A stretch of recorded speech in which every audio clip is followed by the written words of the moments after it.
Warning, warning, warning. If you think dissected grasshoppers are gross, I warn you, don't watch. But if you think it's cool, watch it till your eyes fall out. Here is a dissected grasshopper with needles in it to hold it still. Here are some flies trying to eat it.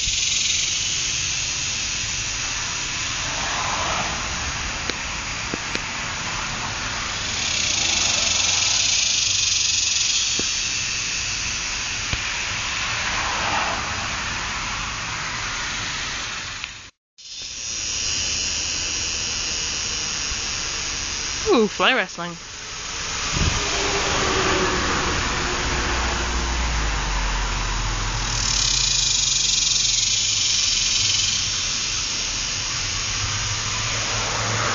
Go, Tiny, go!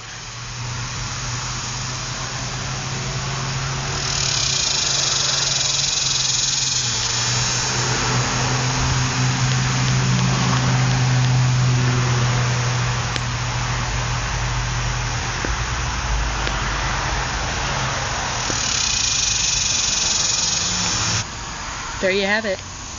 Flies wrestling over a dissected grasshopper. Awesome. This is Brianna with Nature News Reporting, signing off. Just for a side note, that noise you hear behind me that's going on over and over, it is an insect called a cicada. I call it a chinchada, but whatever you want to call it, it is annoying when I'm trying to make a video.